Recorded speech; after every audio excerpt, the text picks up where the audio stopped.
paz do Senhor Jesus, igreja. Amém. Abra comigo a sua Bíblia no Evangelho de Jesus, segundo escreveu João, capítulo de número 20. Oh, aleluia. Eu confesso que se em alguma coisa eu dependesse de mim ou colocasse a minha confiança na minha carne, eu faria como o terceiro amigo de Jó, aquele que diante dos outros que eram anciões e mais sábios do que ele, bem como o próprio Jó, se eu não me engano, Eliú, o nome dele, me corrija meu mestre se eu estiver errada, ele bota a mão na boca, né? Não quer falar. Ele fala, até fala, né? Que é o que, pela misericórdia, a gente vai fazer. Mas eu confesso que o desejo diante de toda essa glória que é manifesta em nosso meio, a vontade é de pôr a mão na boca e não falar, só continuar adorando ao Senhor com os irmãos. Mas eu havia falado com o Senhor no caminho de casa para cá, não era o meu propósito, eu vim aqui realmente com um propósito específico pela minha vida. Mas eu disse: Senhor, se tu tiveres uma palavra a confiar ao teu povo, se tu quiseres falar alguma coisa através de mim, o Senhor me dá. E Ele me deu algo aqui. E não é uma ministração, não vou nem chamar de uma pregação completa. É só um detalhe, é só uma coisa mesmo, uma palavra que o Senhor colocou ao meu coração. Está no capítulo de número 20. Nós até vamos fazer uma leitura extensa, mas vamos observar apenas um versículo. Eu quero glorificar a Deus por essa oportunidade, por essa igreja, por este bairro, por esta cidade, pelos irmãos que estão aqui. Deus abençoe a vida de cada um dos irmãos, pelo pastor dessa igreja. Eu quero louvar a Deus pela vida do Rafael, da Natália, esse casal de pastores. Eu louvo muito a Deus pela vida do Rafael e da Natália. Eu os conheço há algum tempo e eu comecei a perceber algo na vida do Rafael, na vida da Natália, e o Senhor foi me despertando ao entendimento, e o Espírito de Deus comunicou o que estava acontecendo na vida deles ao meu coração, e foi me trazendo uma palavra que está virando um caminho pelo qual eu estou pedindo a Deus para seguir por ele. Eu tenho me preocupado com o Evangelho, não com a causa, mas com o efeito que o Evangelho tem proporcionado na nossa vida. O Evangelho tem nos abençoado muito. Nós temos enriquecido através do Evangelho. Nós temos comprado carros através do Evangelho. Nós estamos ficando famosos através do Evangelho. Isso tudo é muito bom, ou aparentemente muito bom. Mas eu tenho percebido que o efeito que o Evangelho produz em nós ainda é menor do que a causa do Evangelho. E eu tenho me preocupado com isso porque efeito é uma coisa que passa. Inclusive efeito já vem da variação de uma palavra de momento. É por isso que é efeito. E eu fiquei um pouco preocupada e eu pensei: Senhor, o que o Evangelho tem me trazido e o que eu tenho vivido diante do efeito que ele tem me causado, por mais que seja maravilhoso e por mais longínquo, próspero que seja, vai passar. Se não for em vida, que sai em morte, mas que vai passar, vai passar.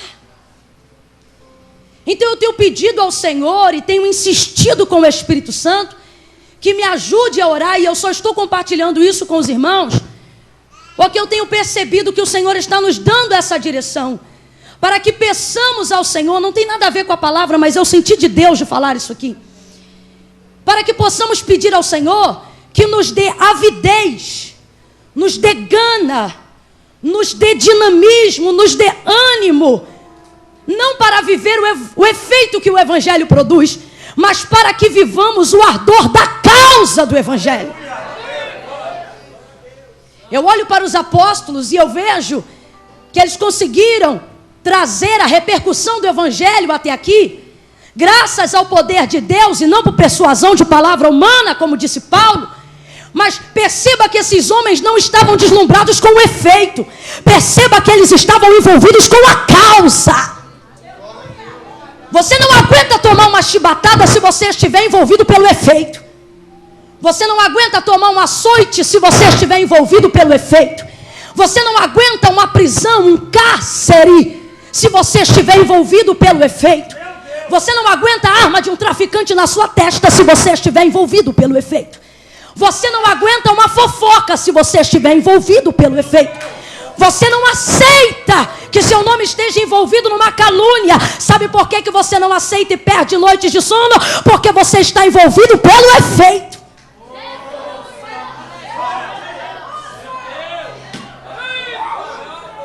Nós estamos tendo dificuldade de exercer compaixão. Estamos tendo dificuldade de compartilhar o amor. Estamos subindo o monte para bater o pezinho no monte e dizer: se eu sou servo de Deus, ela desce, ele morre, ele vai, ela sobe. Sabe qual é a culpa disso? A culpa é do efeito. Não que a produção ou o efeito do evangelho seja ruim. Tanto não é que graças a ele nós estamos aqui. Mas a pergunta é: será que nós estamos tirando proveito da maneira correta do que o evangelho está produzindo na nossa vida?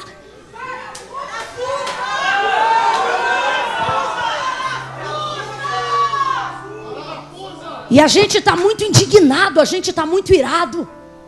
A gente está se achando muito, está se sentindo demais. E isso não é na ousadia do Senhor. Não, não é. Nós estamos assim porque estamos envolvidos com o efeito. Eu quero compartilhar algo com meus amigos pregadores, com aqueles que, assim como eu, vivem do altar para o altar e ministram através do altar. Como diz Rafael, a gente come quando chove. Se chover, a gente tem. Se não chover, não tem. Mas graças a Deus que o nosso Deus é o Deus de Elias. Aleluia. Mas comecemos a nos perguntar: quanto tempo mais durará o efeito do evangelho se continuarmos a exercê-lo da maneira que estamos exercendo? Será que outras gerações, assim como nós, terão condições de viver o que estamos vivendo hoje, tendo em vista que estamos à sombra daqueles que desprezaram a promessa para que nós alcançássemos? Presta atenção nisso aqui. Olha o que a Bíblia vai dizer, o autor da carta aos Hebreus: porque eles deixaram de viver a promessa, a fim de que outros alcançassem. Eles estavam falando de nós. Estavam falando de nós. Você acha que gente que deixa de viver um sonho está envolvido pelo efeito? Você acha que gente que abre mão de uma realização pessoal está envolvido pela oferta? Você acha que alguém que deixa de viver um plano pessoal, um projeto individual, está envolvido por curtidas de rede social? Pega na mão do teu irmão, me ajude e diga: não é o efeito, é a causa. Ei, ei, ei, ei. Nós até podemos fazer muitas coisas mediante o efeito. Nós fazemos o parafuso mediante o efeito. Mais de 50% das pessoas que estão aqui hoje não estão aqui por causa da causa. Elas ainda não tiveram tempo de se envolver, mas graças ao efeito elas vieram. Mas não vão permanecer, porque efeito passa. Tem que aprender a se envolver com a causa.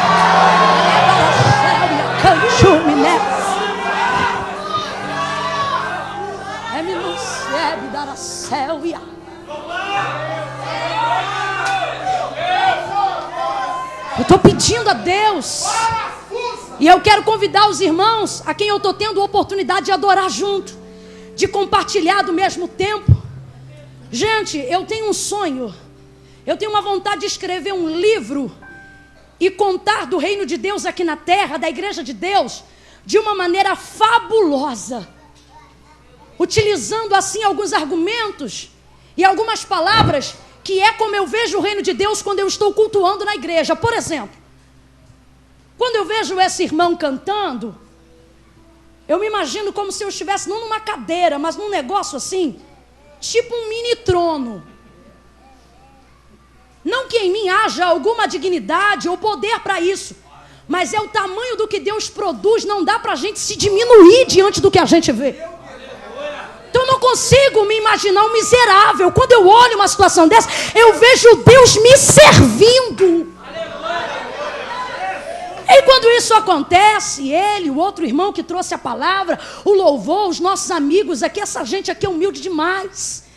Eu já tive a oportunidade de orar junto de madrugada com esse povo. Pensa num povo que busca o Senhor. Oh, aleluia. Oh, aleluias. E aí eu fico vendo como o reino de Deus funciona. E aí eu fico assim, me sentindo, sabe? Quando eu estou aqui, não parece que vocês são pessoas normais. E eu creio que não são. Parece que todos estão trajados de gala, por mais que estejam de chinelo. Mas dada o ambiente, parece que todo mundo aqui faz parte de uma casta nobre. Isso me impressiona. E um dia eu tenho vontade. Eu peço inspiração do Espírito de Deus para que eu possa escrever isso de uma maneira que possa ser lido por todos. Porque é muito tremendo. Seu efeito, isso é maravilhoso. Oh, aleluias. Mas nós não podemos viver só do efeito. O efeito faz nos apegar ao que é terreno. O efeito faz nos envolver com a vaidade. O efeito faz nos envolver com o deslumbre. Satanás não precisa de cocaína, Satanás não precisa de tóxico, Satanás não precisa de maconha. Os maiores embriagados não estão do lado de fora. Ele utiliza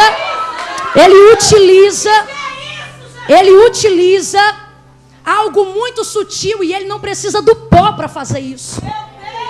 Ele não precisa do crack para fazer isso. Ele pode fazer isso comigo e com você, utilizando um narcótico nocivo mais antigo da humanidade. Mais antigo da humanidade porque ele existe desde o mesmo momento em que o homem foi criado. E Salomão, quando está no apogeu da sua sabedoria, a sua genialidade já está virando quase loucura, porque toda genialidade esbarra na loucura. Ele vai resumir o livro mais sábio da vida dele com uma palavra. E esta palavra é vaidade. É este o narcótico nocivo natural que o ser humano tem dentro de si desde que nasce. E para que ele persuada alguém a se ensoberbecer, a se deslumbrar com o efeito, ele só precisa usar esta droga chamada vaidade. Me preocupa a quantidade de mentes cauterizadas e que não podem ser tratadas. Não podem, porque os cauterizados estão superior, de maneira mais elevada dos que estão com a mente sendo trabalhada, de maneira que ninguém os toca. E com isso, o ardor do envolvimento da causa pode se perder se nós não tivermos uma palavra que o profeta usou aqui para falar a esse casal: ousadia. Não espere patrocínio de quem está envolvido com o efeito. Não espere patrocínio de quem está envolvido com o efeito. Não espere apoio de quem está envolvido com o efeito. Não espere consagração de quem está envolvido com o efeito. Não espere ordenação de quem está envolvido com o efeito. Eu sei que eu estou aborrecendo muita gente agora que vai ouvir isso.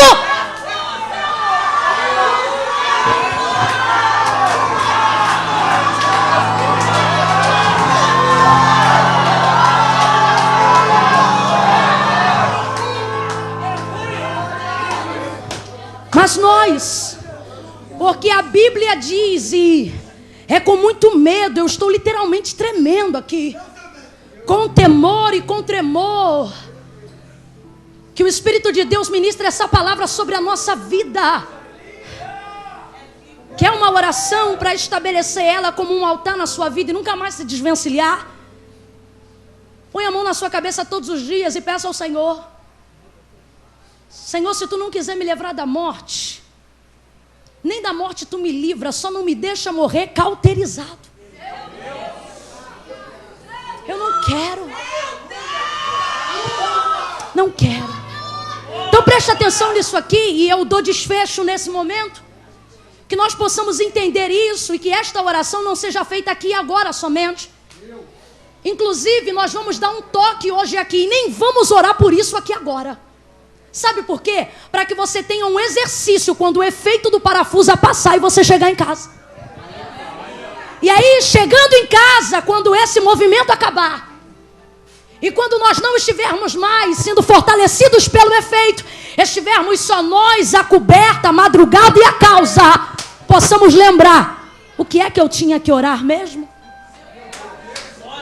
E ali começa um exercício. Escute o que eu vou lhe dizer. Eu vejo uma causa, e a causa ela começa com uma ideia. E qualquer filósofo que entra nessa área, ele sabe que uma mente dilatada a partir de uma ideia, nunca mais ela volta a ser a mesma. Então eu quero crer que nessa noite, o Espírito Santo te trouxe aqui para te dar uma ideia. E a sua mente vai expandir. E por mais que você queira fingir que não ouviu, esquecer que não ouviu, essa palavra vai te perseguir. E nunca mais você será inocente. Porque hoje o Senhor nosso Deus está vendo em nós, por bondade, graça, misericórdia e ação do Espírito Santo, maturidade para nos confiar essa palavra. Porque se não fosse assim, ela não estaria em nosso meio hoje. Oh, aleluias. Traga na sua memória agora, pelo menos o nome de um líder. Eu não estou falando de um líder comunitário. Seria plausível. Eu não estou falando de um líder de estado. Seria até interessante. Mas eu estou falando de alguém que trabalha no mesmo dínamos de Jesus. Alguém que não vem para sacudir uma praça. Alguém que não vem para sacudir um estado. Alguém que vem para virar o mundo de cabeça para baixo. Alguém que vem para virar a ideia. Então, partindo desse princípio, pega um líder lá de cima. Princesa Isabel serve. Martin Luther King serve.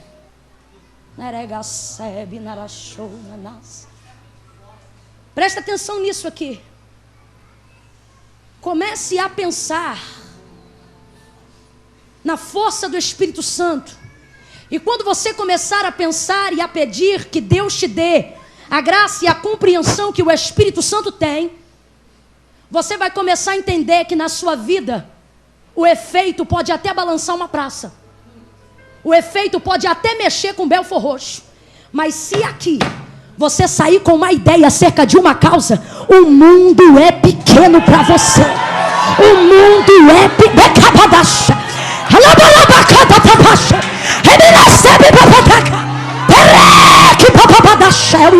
Pega na mão de quem está ao seu lado, faça disso uma palavra profética e diga: vamos mexer com o mundo, vamos mexer com o mundo, vamos mexer com as Américas, vamos mexer com a Europa, vamos mexer com o Brasil.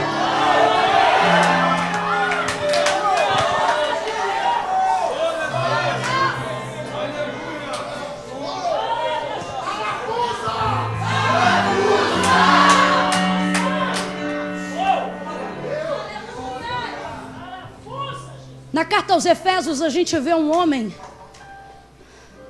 capítulo 3, versículo 14, se não me engano. E ele diz assim: por esta causa, ou por causa disso, eu me ponho de joelhos. A nossa oração vai continuar fraca enquanto a gente estiver envolvido pelo efeito. Nós não vamos ter força para criar discípulos enquanto a gente só estiver envolvido com o efeito. O que eu vejo da parte de Deus é a inspiração que o Espírito produz e nos entrega nessa noite é: viva por uma causa. faça com que todo o efeito que está acontecendo na sua vida seja revertido numa mola propulsora que te jogue para os braços da causa. Aleluia. Oh, aleluia. Pegue na mão do teu irmão uma vez mais. Meu Deus, aleluia. E diga para ele: efeito. Sacode ele e diz: mas muito mais. Ó, é um mas e outro mais. Então diga para ele: mas muito mais causa. Amém? Glória a Deus. Oh, aleluias. Oh, aleluias.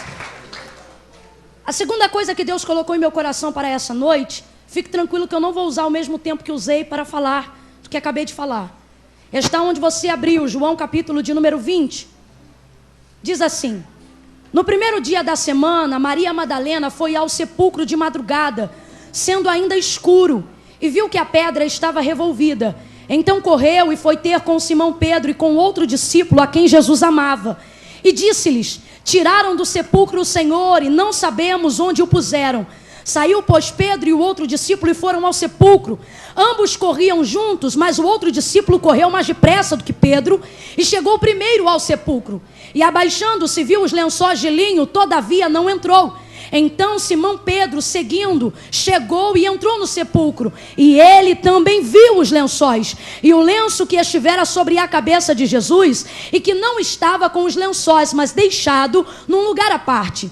Então entrou também o outro discípulo que chegara primeiro ao sepulcro e viu e creu, pois ainda não tinham compreendido a escritura, que era necessário ressuscitar ele dentre os mortos. E voltaram os discípulos outra vez para casa. Maria, entretanto, permanecia junto à entrada do túmulo, chorando. E enquanto chorava, abaixou-se e olhou para dentro do túmulo e viu 2 anjos vestidos de branco. Diga comigo: e viu 2 anjos vestidos de branco. Mais uma vez, diga: e viu 2 anjos sentados onde o corpo de Jesus fora posto, uma à cabeceira e o outro aos pés. Então lhes perguntaram: mulher, por que choras? E ela respondeu: porque levaram o meu Senhor e eu não sei onde o puseram. Tendo dito isto, voltou-se para trás e viu Jesus em pé, mas não reconheceu que era Jesus. Perguntou-lhe Jesus: mulher, por que choras? A quem procuras? E ela, supondo ser o jardineiro, respondeu: Senhor, se tu tiraste,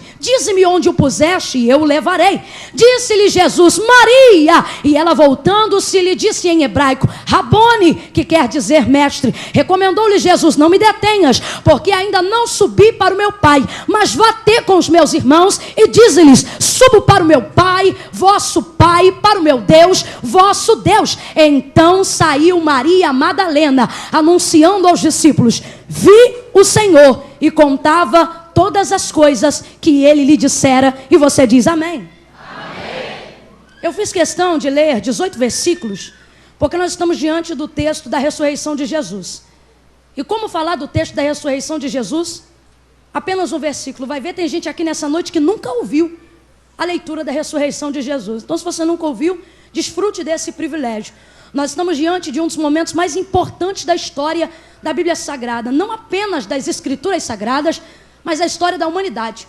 O capítulo 19 de João é tão importante quanto o capítulo 20, mas eu ainda gosto mais do capítulo 20, porque tem gente que parou no capítulo 19, o capítulo da crucificação. O Cristo no madeiro, ensanguentado, inchado, numa figura tão frágil, porque estava revestido de carnalidade, ele era corruptível, mesmo ainda assim, sendo filho de Deus. Muita gente parou no Cristo do Calvário e faz culto fraco por causa do Cristo do Calvário. Faz vigília fraca por causa do Cristo do Calvário. Deixa de adorar porque só tem na cabeça a imagem do Cristo do Calvário. Mas João não. João vai dar continuidade não apenas no capítulo 20. Ele tem uma visão diferenciada, porque ele conheceu o Cristo do Calvário, ele conheceu o Cristo ressurreto, mas ele conheceu o Cristo glorificado. E quando ele está na ilha de Pátimos tendo a visão, capítulo 1 do Apocalipse, verso de número 18, a Bíblia vai dizer que o Senhor está diante dele. Já não tem aquela mesma imagem. Seus cabelos são como o alão, os seus olhos como chama de fogo, a sua boca sai uma espada aguda e afiada de 2 gumes, na sua coxa direita está escrito Rei dos Reis e Senhor dos Senhores, e seus pés já não estão revestidos de corruptibilidade, os seus pés são como latão provado na fornalha reluzente. João está diante dessa glória, e quando ele vê isso, ele cai como morto, porque quem se aproxima demais da glória de Deus não dá glória a Deus. Sabe por que você está dando glória a Deus? Porque você ainda está distante da glória. Quando você se aproxima mesmo, você não tem força para glorificar. Você fica tão constrangido que você cai. Você quer se esconder, você quer morrer, você quer cavar um buraco. Lembra do profeta Isaías? Quando ele chega perto, ele está falando. Quando ele ouve a voz, ele grita: ai de mim, não deu glória. Chegou perto demais. Não é o teor da mensagem, mas é válido dizer. Olha para o irmão que está do seu lado e diga: quando você chegar perto, não vai ter glória, só vai ter ai.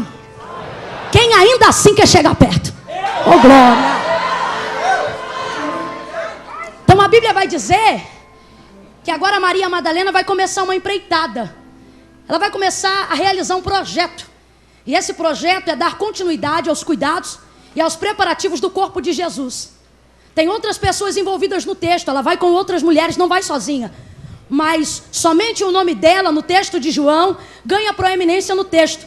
E João trabalha muito mais com sentimentos relatados do que propriamente como história de fatos. Então ele vai utilizar o nome dela porque ele percebe que ela está exercendo o perfil de liderança sobre o projeto. Então ele vai dizer: Maria Madalena foi ao sepulcro. Tinham outras pessoas envolvidas, mas ele só diz o nome de... Porque ela que está envolvida. Quem acordou cedo foi ela, quem teve a ideia foi ela, quem disse vamos foi ela, tudo com ela. Então ela levanta e vai, e ele dá destaque ao texto para ela, porque quem se responsabiliza pelo projeto é ela. Então toma aí, a responsabilidade é tua. Quando ela chega no sepulcro, ela vai encontrar um imprevisto. Diga imprevisto. Aconteceu algo que ela não esperava, porque todo mundo que começa um projeto, no meio do caminho vai se deparar com imprevistos. Tem um problema, e ela não está preparada para aquele problema, porque aquele problema não parte dela. Aquele problema parte de outra parte. A gente tem que parar com essa mania de achar que tudo que a gente começa tem que dar certo porque a gente está preparado. E a outra parte está tão preparada quanto você? E a outra parte envolvida já fez tudo o que você fez?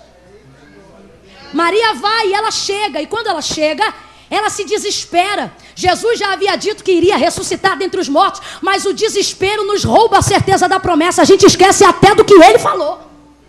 Ela esquece totalmente. E quando ela chega lá, se desespera, vai procurar Pedro e João. Ela vai lá onde eles estão e ela diz: olha, tiraram o corpo do Senhor e não sabemos aonde o puseram. Aqui tem responsabilidade e indignação. Sabe por que Maria está indignada? Porque ela se sente participante da vida de Cristo. Ela está se responsabilizando pelo corpo do morto que ela acha que é dela.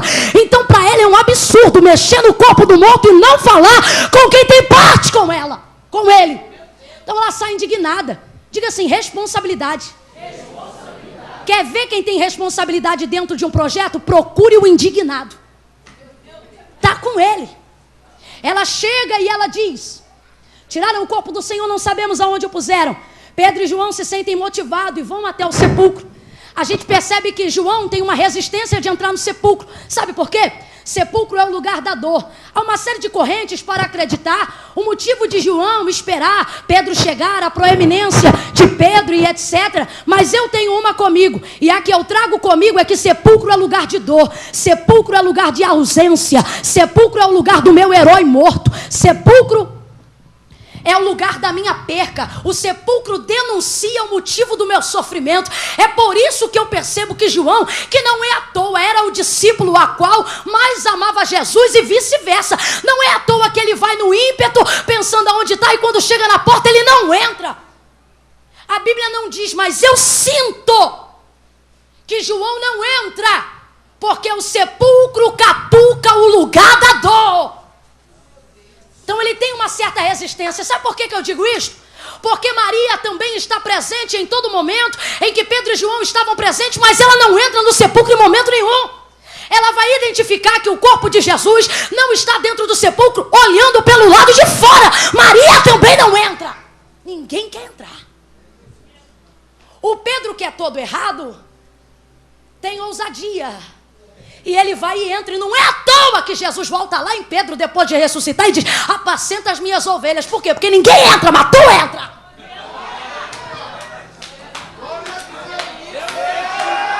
Mas escute isso aqui. Escuta isso aqui, escuta isso aqui.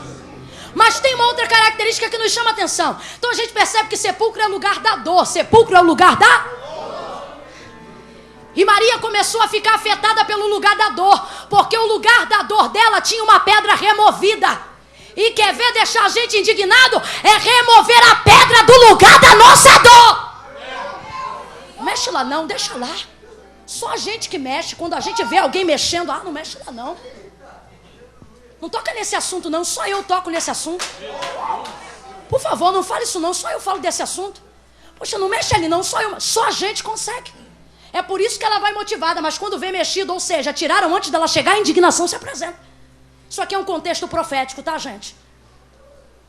A pedra está removida, ela chama eles. Quando eles chegam, resumindo a história, independente de quem chega primeiro ou depois, a Bíblia diz que ambos entram. Diga assim comigo, eles foram. Eles entraram. Eles viram. Mas eles não ficaram.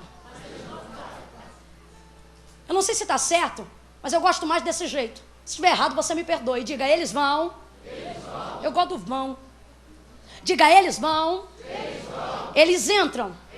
Eles vêm. Mas eles não ficam. Eles não ficam. Dá uma olhada para o teu irmão e diga, no lugar da dor, eles vão. Eles entram. Eles vêm. Mas não se anima não, porque eles não vão ficar. Eles não vão ficar.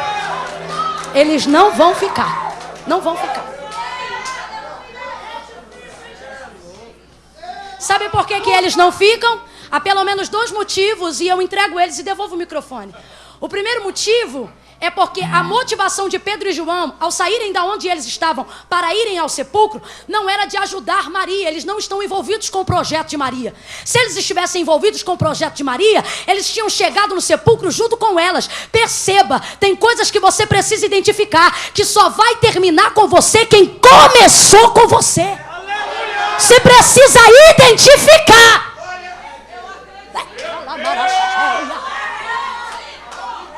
Então, quando isso acontece, a gente percebe qual é a motivação de Pedro e João. A motivação de Pedro e João não é ajudar Maria, porque eles não estão envolvidos com o projeto, senão estariam lá antes. A motivação de Pedro e João é verificar se o que Maria está falando é verdade. Quem foi? Quem falou? Curiosidade. Cuidado, porque os nossos projetos e, sobretudo, os problemas que vivemos durante a execução deles vão despertar muita... E a culpa de quem a gente envolve é a gente mesmo. Agora eu quero te entregar uma palavra. Perdoe o teu Pedro e perdoe o teu João por não terem ficado no lugar da dor quando você precisou. Sabe por quê? A culpa não é deles. Catuca a pessoa que está ao seu lado e diga, a culpa foi sua. Por que a culpa foi minha, irmã Camila? Porque eu compartilhei? Por que a culpa foi minha? Porque eu dividi a dor? Por que a culpa foi minha? Porque eu quis dividir a responsabilidade? Ou será que a culpa foi minha porque eu admiti que não tinha condições de solucionar? Perceba que o texto capítulo 20 nessa noite para nós não visa enaltecer a ausência de Pedro e João no texto. O texto para nós visa enaltecer a motivação de Maria. A responsabilidade do projeto é dela. E o que os céus estão ensinando para Maria é: Maria, no lugar da tua dor, o que você começou, você vai ter condições de terminar, nem de que seja sozinha. A Bíblia diz que eles voltam. E a culpa é nossa de trazer curiosos para dentro do projeto. Mas eu vou entender por que eles não ficam. Olha para cá. Eu vou entender por que eles não ficam. Versículo de número 11 vai trazer a resposta. O 10 vai dizer: e eles voltaram outra vez para casa. Verso 11. Maria, entretanto, permanecia. Diga, ela ficou. Mas ficar também não é o suficiente. A gente não pode dizer Maria é tudo de bom porque ficou, porque eles não ficaram. Eles não ficaram, mas entraram. Mas perceba que eles fizeram uma coisa que Maria ainda não tinha feito. É o único momento no episódio da ressurreição em que a gente percebe que Maria está envolvida com o projeto. Por quê? Porque depois que ela se vê sozinha e ela percebe que ninguém ficou, ela teve que ficar. E não fica porque é boazinha, não. Não fica porque é legal a beça, não. não. Porque tem gente que está aqui com o marido e não é porque ele é show de bola, não. Tem gente que está segurando um filho e não é porque ele é obediente, não. Tem gente que está sendo provado no ministério e não abandona a causa, não é porque é o bambambam, não. Só não abandona porque vi que tinha gente para ficar. Mas ninguém ficou, então alguém tem que ficar. Aí a gente fica. Aí escuta isso aqui. Aí fica, mas é o único momento no texto que vai dizer assim: e olhando para dentro. Não é olhando para dentro do lado de fora. A conotação do texto está dizendo que Maria inclinou o corpo e botou parte do corpo para o lado de dentro do sepulcro. Aleluia. Diga assim comigo: Maria entrou. É o único momento no texto em que a gente vê que Maria começa a se envolver. Você sabe por que Pedro e João não ficam no projeto? Vamos tirar a culpa dele e perdoar o nosso Pedro e o nosso João. A culpa não é deles. A culpa é nossa de achar que não somos capazes de terminar o que começamos e envolver gente que está fora para entrar dentro da onde nem a gente se envolveu ainda. Não, você não entendeu. Eu estou falando que é o único momento no texto em que Maria se inclina para olhar para o lado de dentro. Sabe o que eu estou dizendo? Ela tinha ficado ali durante aquele tempo todo, mas ainda não tinha entrado. Completa para mim. Ela tinha ficado ali aquele tempo todo, mas ainda não tinha entrado. Presta atenção. Entrar e não ficar, não dá. Mas ficar e não entrar, também não tem como. Vou repetir. Entrar e não ficar, não adianta nada. Mas se ficar e não entrar, nada adianta também. Eu gosto quando faz cara de brisa, que aí dá pra gente rasgar na aplicação. Mas Camila, eu tô casada com um homem que não dá. Eu tô com ele, talvez você tenha suas conveniências. Eu tô casada com ele ou com ela, porque pode ser que tenham homens assim aqui também. Eu estou casado porque eu tenho muito filho. Eu tô casado porque eu tenho ministério. Eu tô casado porque eu sou pregador. Eu tô casado porque vai destruir minha chamada. Eu tô casado porque minha família não aceita separação. Eu tô casado porque se não me interessa. O que interessa é que você ficou. Se é bonito, você ficou. Se é feio, você ficou. Se foi por conveniência moral, você ficou. Não me importa o que é. O que importa é que você ficou. Então presta atenção. Se você ficou, já que você tem que ficar, por que não entra? Como assim, irmã Camila? Presta atenção. Diz que fica, mas não beija na boca. Fica, mas não vai pra cama. Fica, mas não faz jantar romântico. Fica, mas não abraça. Fica, mas não beija. Fica, mas não faz campanha por ele. Fica, mas não ora. Fica, mas não jejua. Aí abre a boca e diz: eu fiquei. E você acha que está adiantando alguma coisa você ficar e não entrar? Pega na mão do teu irmão, que é para ninguém ficar sem graça, porque hoje a palavra é para todos. Pega aí na mão dele e diga para ele: já que ficou, entra. Já que ficou, entra. Já que ficou, entra.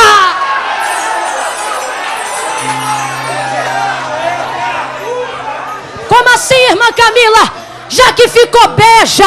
Já que ficou, abraça. Já que ficou, compra perfume pra ele. Já que ficou, leva ele pra jantar. Já que ficou, se arruma bonito. Tu não já tá aí? Então tira proveito.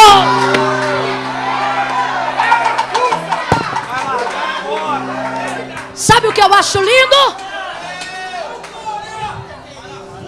Sabe o que eu acho lindo? Sabe o que eu acho lindo? Era um horto aonde o sepulcro estava. Era um lugar de produção. Sabe o que eu acho lindo?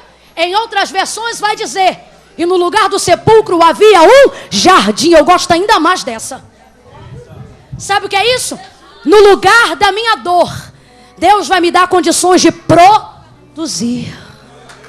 No lugar da minha dor, Deus vai me dar condições de florescer. Mãe Camila, eu tô doida pra minha filha namorar e sair de casa. Eu tô doido pro meu filho namorar e sair de casa.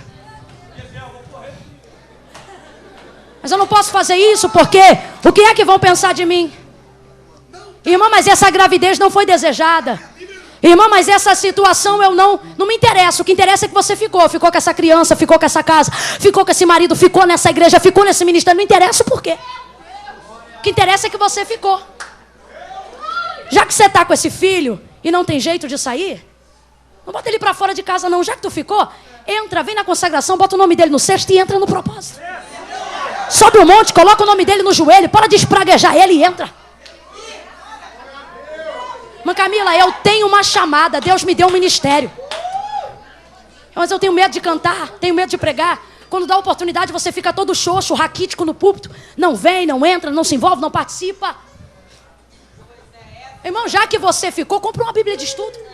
Já que você largou aquele emprego, começa a se envolver nesse negócio. Mas não, você largou o emprego e fica sentado no sofá vendo vale a pena ver de novo. Não. Você não deixou? Escuta pra gente encerrar. Você não deixou? Não ficou? Então entra. Então entra. Entra. O que é que você tem que entrar que você não entrou? Tá lá, mas não entrou. Ele é maracacho mende calassaio. Pelo amor de Deus, pega na mão de pelo menos 2 pessoas.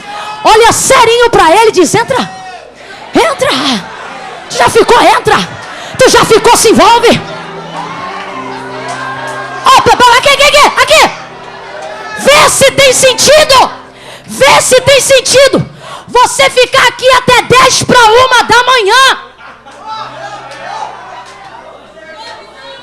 E tá sentado de braço cruzado dizendo: isso é uma meninice.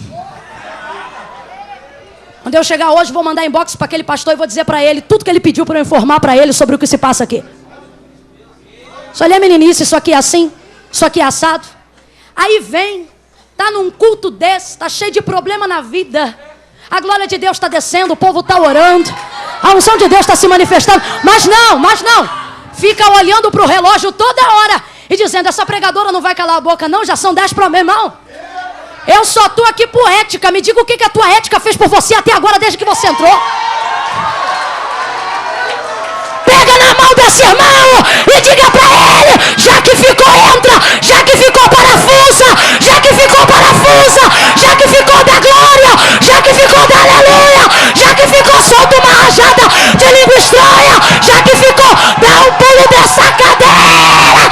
Já que ficou, entra, Maria.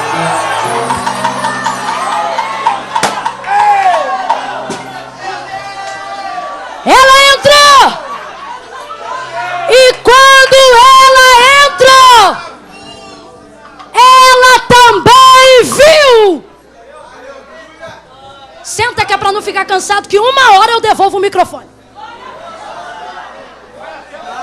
Falta 5 minutos. Eu preciso terminar o que eu comecei. É a lição de Deus para hoje. Ela entra. E quando ela entra, diga assim comigo: ela também vê. Sabe o que eu acho lindo? Maria não é iludida pela dor, porque a dor ilude. Presta atenção. Maria não é iludida pela dor, porque a dor ilude. A gente olha um filho com trejeito e a dor é tão grande que a gente prefere não conversar e fingir que não tem nada acontecendo. Sabe o que é isso? É a dor iludindo você. A gente olha para um marido adúltero, prostituto, sabe que ele tem várias na rua, mas não ora e nem senta para conversar. Prefere acreditar que você é a única. Calma, eu não te culpo. Isso é a dor iludindo você. A dor ilude.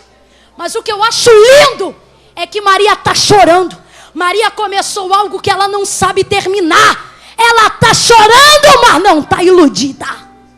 Ela entra, e quando ela entra, me diga, irmã Camila, o que é que ela vê? Ela é capaz de ver o que Pedro e João viram. O quê?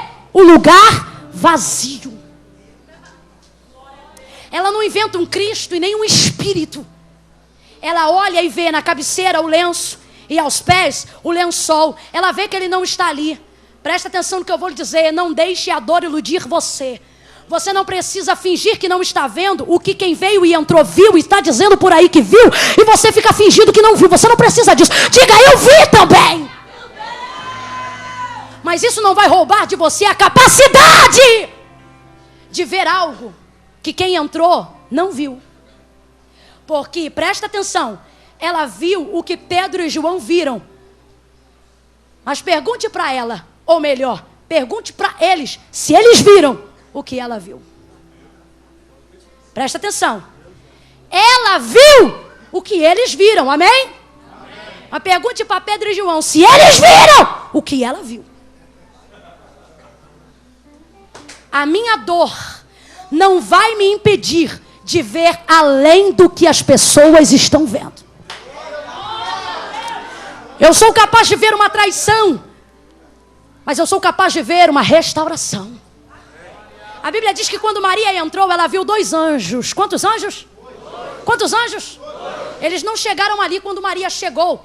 E nem chegaram ali quando Pedro e João foram embora. Esses anjos são auxiliares na ressurreição do corpo de Cristo. Inclusive em outros textos dos evangelhos que a gente chama de sinópticos, repetição do mesmo fato contado, a Bíblia vai dizer que um deles está sentado sobre a pedra, e não é à toa, é para dar autoria ao feito. Que ele está dizendo o seguinte: está removido e quem mexeu fui eu. Então os anjos não estão ali quando Maria chegou, e nem apareceram ali quando Pedro e João foram embora. Os anjos já estavam ali desde a hora que Jesus ressuscitou. Mas Pedro e João viram? Pedro e João viram? Não viram. Não viram. Mas Maria viu ou não viu? Por que Maria viu e Pedro e João não viram? Porque os anjos não se revelam. E eu não vou dizer os anjos, porque estou falando de uma atmosfera superior. Eles são apenas representantes dos céus. E o que Deus falou comigo, e nunca mais na minha vida eu vou esquecer, foi: Camila, os céus só se revelam para quem se responsabiliza. Eles foram, eles entraram, eles viram, mas eles não. Eles não. O céu não se mostra para quem não fica. Então presta atenção, eles já estavam lá desde quando Pedro e João chegaram? Se você está entendendo a mensagem, eles estavam lá desde quando Pedro e João chegaram? Mas Pedro e João viram? Não viu, não foi porque não estavam lá, não viu, porque eles se privaram de se revelar. Mas Maria que ficou, não sabia nem como ia terminar a história. Ficou chorando, mas ficou. Ficou chateada, mas ficou. Ficou triste, mas ficou. Ficou doída, mas ficou. Ficou cheia de crise, mas ficou. Ficou cheia de problema, mas ficou. Tá cheia de dívida, mas ficou. Tá ficando deprimido, mas ficou. Não sabe como vai terminar, mas ficou. Tá doído, mas ficou. Foi traído, mas ficou. Abandonado, mas ficou. Maria fica. E quando ela fica, eles entendem. O recado é para ela. Por quê? Porque ela é das que ficam. Dá uma olhada para o teu irmão, para a tua irmã e diga para ela ou para ele: você fica. Não pede não, apresenta, bota o dedo aí diante dele e diga: você fica. Você fica, você fica. Ela fica e os anjos se revelam. E eu falo por Jesus que eu termino agora. Porque se eu passar daqui vou dizer o que Deus não mandou. E eu vim aqui para dizer somente o que Deus mandou. A Bíblia diz que quantos discípulos foram ao sepulcro? Quantos entraram? Quantos viram? Quantos não ficaram? Quantos voltaram? A Bíblia diz que Maria também vê uma certa quantidade de anjos. Quantos anjos ela vê? 2. Não está na Bíblia, mas o Espírito falou comigo. Estava passando um momento de calamidade muito grande. E quando eu olhei, eu pensei: não ficou. E só eu fiquei. E quando eu entrei no sepulcro, eu comecei a ver Deus trazendo para mim coisas do céu. Coisas que Maria viu. Maria não viu mais gente. Maria viu anjo. Ela está diante de uma empreitada que não sabe como vai terminar. E ela estava precisando de ajuda humana, pessoal. Mas não pôde ficar. Os 2 que ela pediu se ausentaram. Por uma questão até dela mesma, nós já explicamos isso aqui. Mas ela precisava continuar. Ela não sabia como terminar, mas não ia se ausentar dali sem saber como ia ficar. Sabe por quê? Maria quer dar dignidade ao corpo do morto. Eu sei, gente, que Jesus já está vivo, mas ela não sabia. Para ela, Jesus ainda estava. Mas Maria é do tipo de gente que não abre mão nem do morto. Está morto, mas é meu morto. Lembra de Rispa? A Bíblia diz que de dia ela balançava lenço e à noite ela segurava a tocha. A Bíblia não diz, mas eu imagino a vizinhança de Rispa passando ao lado dela e dizendo assim: Rispa, já está morto mesmo, deixa para lá. Rispa, isso já está morto, mas peraí, gente, é morto, mas é meu. É coisa de gente que dá dignidade para o corpo. Sabe o que é isso? Só faz isso quem tem gratidão. Sabe o que é isso? Eu dou valor a você, mesmo quando você não representa mais nada para mim. O que Maria está fazendo é uma dívida de gratidão. Então a Bíblia vai dizer que agora Maria permanece. E quando ela entra, ela vê 2 anjos. Quantos anjos? 2. Quantos foram os discípulos que não ficaram? 2. Quantos foram os anjos que ficaram? 2. Deus falou comigo, isso é profético. Se você for teológico e só teológico cético, você não vai receber. Mas se você está entendendo que hoje não é apenas mais um culto, mais um dia, mais uma agenda, até porque nem estava marcado na minha, mas estava marcado na de Deus. Se você entende que hoje Deus separou esse culto para te dar uma trilha, um caminho profético, o que Deus está dizendo para você é o que disse para mim. Quando te faltar obra de mão na terra para concluir o projeto que você começou, eu vou mandar mão de obra do céu. Eu vou mandar mão de obra do céu. Ei, receba, ele baraca, ele mante comenência, alabado comanai derek ancho, remilustia canto, ebai, olemanto que me na subidereia. Eu já tive uma experiência com anjos, na verdade com um anjo, e eu não vou contar porque foi uma experiência minha. Se você quer viver, peça ao Senhor para viver uma com os anjos de Deus. Sabe por que eu estou dizendo isso? O Senhor falou comigo, gente. Isso aqui é muito espiritual, é muito profético. Isso aqui é só para quem crê, que a gente ainda milita numa causa. O que o Senhor falou comigo é: Camila, pregue sobre os anjos. Diga que eles ainda ministram. Diga que eles ainda existem. Diga que eles ainda me servem.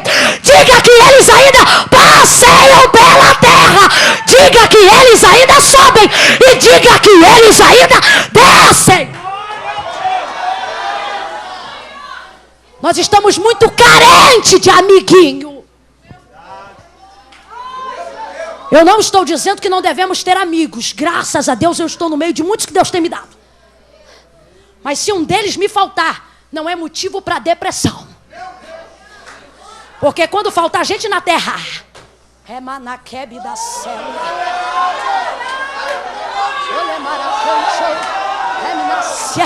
Não vai faltar mão de obra do céu. Davi pensa: será que eu estou sozinho na terra? Eu acho que não. Por quê? Ele dará ordem aos céus, ao nosso respeito. Ao nosso respeito. Eu quero que você entenda que os anjos de Deus estão trabalhando. Os anjos de Deus estão guardando a tua casa. Os anjos de Deus estão visitando a tua família. Os anjos de Deus estão alcançando o teu marido. Os anjos de Deus estão livrando o teu filho. Os anjos de Deus estão com você. O céu se revela. Diga comigo, anjos. Diga comigo, anjos. Olha para o teu irmão e diga: eles existem. Quando Daniel está na cova, o rei grita: ó Daniel, será que tu ainda vive? Fica tranquilo, rei, porque o Senhor me enviou um amigo? Porque o Senhor me enviou um vizinho? Porque o Senhor me enviou um colega? Porque o Senhor me enviou o seu? Quando Jacó está deitado na pedra, cheio de problema, porque fez tudo que não devia com o irmão, a Bíblia diz que ele levanta num susto gritando. Por quê? Estava perto demais da glória. E ele levanta gritando porque ele pensou que onde ele estava não tinha ninguém. Esse é o nosso erro, dormir achando que não tem ninguém. E quando ele está deitado, a Bíblia diz que ele se levanta espantado, porque ele dizia: aqui tem escada, e nela eu estou vendo que sobem e que descem. Sabe o que os céus estão dizendo para Jacó? Jacó, a gente está aqui. E a partir do momento que você se responsabilizar, a gente vai começar a aparecer para você. A Bíblia diz que Elias está debaixo de um pé de zimbro, pedindo a morte. Ele está doido para morrer de fome, mas não consegue, porque Deus tem que levam para ele tudo que ele precisa. Se você está pensando que a falta de apoio na terra era o suficiente para você acabar com o projeto, para a graça. Para a palhaçada agora, porque o Senhor está dizendo: fica tranquilo, porque isso não será motivo para interromper o projeto. Porque quando passar daí e parar daí, vai vir daqui. Quem está crendo nisso, gente? Quem está crendo nisso, gente? E a Bíblia diz que Maria volta. Volta com que notícia? Eu não vi? Não, volta pelo mesmo caminho. E agora a notícia está virada. Diga, virada. Diga, parafusada. Agora a notícia está ajustada. Por quê? A notícia que veio anterior estava sem parafuso. A notícia que veio anterior estava solta, sem ajuste. Ela estava falando do que ela não sabia. Mas agora ela vai falar do que ela está sabendo. Ou seja, foi ajustada. E agora como é que Maria volta? Diga, parafusada. Como é que Maria volta? Quando ela chega lá, alguém pensa assim, eu sou a desparafusada. Não precisa falar nada não, que a gente já sabe que ele não está lá. Não, desculpa, primeiro eu vim sem parafuso, mas agora eu estou voltando com parafuso. E o que é que você tem a dizer? Eu vim aqui dizer que ele não estava lá. E o que foi, Maria? Apareceu? Não é assim apareceu. Ressuscitou e diante de mim. Apareceu para mim. Primeiro ela diz, não vi. Depois ela volta dizendo, eu? Só que não é só vi, eu vi e ele está vivo. Ela voltou com a notícia mudada e adicionada. Diga, virada e adicionada. Presta atenção, diga virada e adicionada. Virada e adicionada. Você está entendendo? Virada e adicionada. Virada e adicionada. O que Deus está dizendo é, se você permanecer no lugar em que eu quero, e se você for capaz de continuar a terminar aquilo que você começou, você vai voltar pelo mesmo caminho, porque o caminho nem sempre muda. Quem muda é a gente. O que o Senhor está dizendo é, mas fique tranquilo, porque quando o culto acabar, você pode até chegar tarde em casa, mas você vai chegar virado e adicionado. Virado e adicionado. Virado e adicionado. Quando foi que tudo isso aconteceu? Quando Jesus chegou. Quando Jesus... Vem pra gente terminar. Quando Jesus chegou. Sabe pra que Jesus chegou? Para terminar o que Maria tinha. Que bom que você é inteligente. Jesus chegou para terminar o que Maria... Porque ela começou algo que ela já não sabia mais como terminar. Mas não tem problema, porque Jesus... Sabe o que Deus falou comigo? Camila, não se preocupe tanto em terminar. Se preocupe mais em começar. Sabe por que muitos projetos estão retidos na nossa vida? Porque a gente sempre se preocupa em começar a fazê-los já visando terminar. E às vezes você tem mão de obra para começar, mas não tem mão de obra para... E aí você deixa o projeto paralisado. Isso é falta de fé.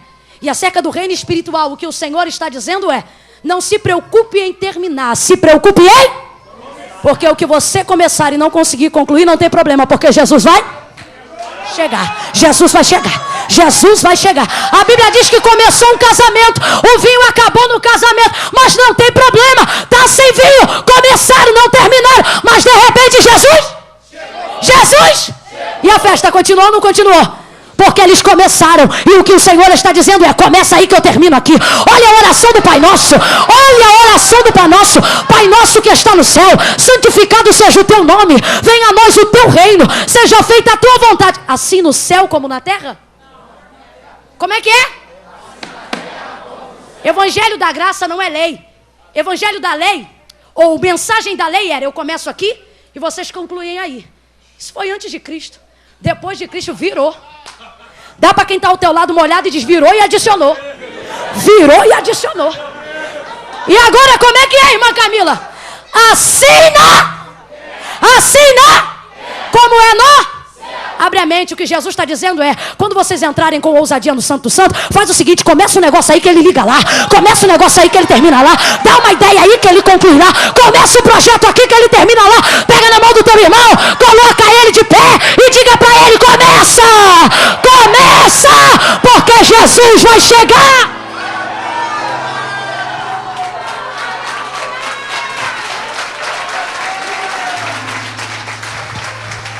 Olha para pelo menos 3 pessoas e diga para ela sério, você fica. Você, não, para 3, você fica. Eu vou meter o pé, vai não, você vai ficar. Não, eu vou vazar, vai vazar nada, você vai ficar. Eu vou botar para fora de casa, não vai nada, você vai ficar.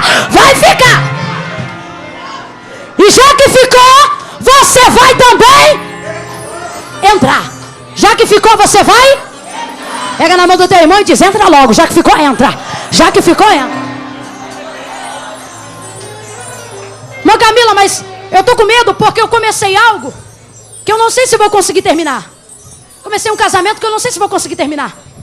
Comecei uma casa que eu não sei se vou conseguir terminar. Comecei um ministério e eu não sei se vou conseguir terminar. Dá uma olhada para ele e diz, só começa. Uma coisa de cada vez, só começa. Porque Jesus vai chegar. Jesus vai? Jesus vai? Levanta sua mão com a mão do teu irmão. Senhor nosso Deus e nosso Pai, te louvamos por essa noite. Te agradecemos por essa oportunidade. Continua conosco. Esse louvor que há de ser ministrado logo em seguida, eu sei que ele é para ti. Mas usa, Senhor, a nossa vida através desse louvor que te entoaremos, para dilatar o nosso entendimento, para nos dar uma ideia, para ensinar-nos a lutar por uma causa. E que esta palavra que foi pregada, que tu possas, Senhor, ruminar ela quando o culto acabar. E que possamos aplicá-la na nossa vida, para que não sejamos tão somente ouvintes, mas também praticantes dessa palavra. Dá uma direção. Nós entendemos que nesta noite tu apontou o caminho. E agora nós te pedimos, nos dá força, porque tu é esse caminho. E queremos te seguir sobre esta palavra. Bota a mão na tua cabeça aí agora. Diga: Senhor, me ajuda a terminar o que eu comecei. Bota a mão no coração. Senhor, me ajuda a ver o que ninguém viu.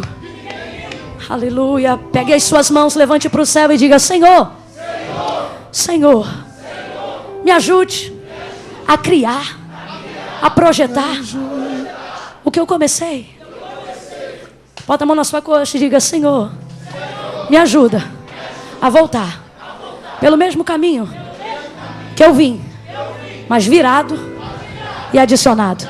Dá um abraço no teu irmão e diga para ele: Jesus vai terminar o que você começou. Fica que ele termina, ele vai te ajudar. Deus te abençoe em nome de Jesus.